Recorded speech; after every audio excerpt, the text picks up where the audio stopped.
Nous sommes en 1984. Aux élections européennes, le Front National recueille plus de 10% des voix.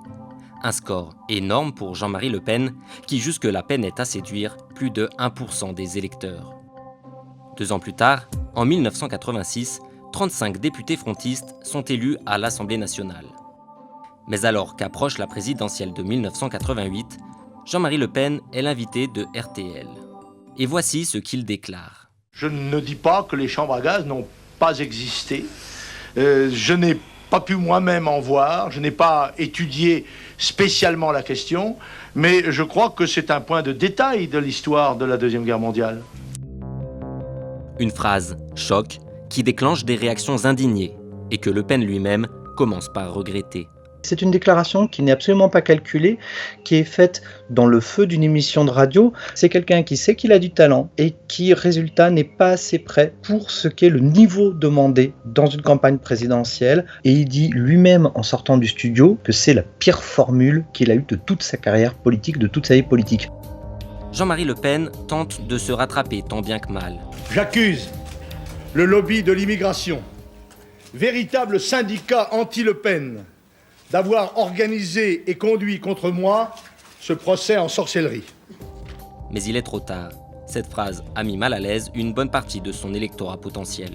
Ça a été la ligne rouge. Dans les années 83, on doit être à 35% de l'opinion qui pense que Le Pen et son parti sont un danger pour la démocratie. Mais à partir de cette phrase-là, on monte à 65%.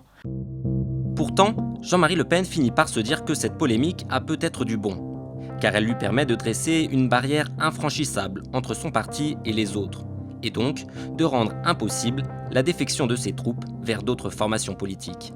Ça a toujours été le grand problème de l'extrême droite dans la vie démocratique. Une fois que les gens commencent à réussir chez elles, ils tendent à partir dans les partis de droite. Là, effectivement, ça vous permet de les conserver. Le cordon sanitaire autour du Front National, dont on a dit que Jacques Chirac l'avait construit, c'est pas vrai. C'est une coproduction entre Jean-Marie Le Pen et Jacques Chirac, parce que chacun y trouvait son avantage. Empêcher les militants d'être recrutés ailleurs, mais aussi solidifier son électorat. Cette phrase permet de créer un noyau dur et durable d'électeurs FN. Il donne un argument effectivement absolument massue pour montrer que c'est un parti qui n'est pas un parti comme les autres. Néanmoins, il y a toute une partie de l'opinion qui n'a pas envie d'un parti comme les autres. Cette déclaration, la répétition de cette déclaration, c'est le signe qu'il ne veut plus du pouvoir, mais bunkeriser 15% de l'électorat de manière à pouvoir en jouir. Mais contrairement à Jean-Marie Le Pen, sa fille Marine, qui lui a succédé à la tête du parti, souhaite élargir la base électorale du FN. Et elle entame donc une stratégie dite de dédiabolisation, qui passe notamment par le désaveu des propos de son père sur les camps de concentration. Je ne partage pas la vision que mon père a de la Seconde Guerre mondiale. J'ai une vision différente de ces événements. Et c'est finalement en partie pour ses propos sur la Shoah que Jean-Marie Le Pen sera exclu du FN en 2015. Le but de ce rejet définitif est clair, faire sauter le verrou installé par Jean-Marie Le Pen et qui empêchait depuis 30 ans le parti de grossir.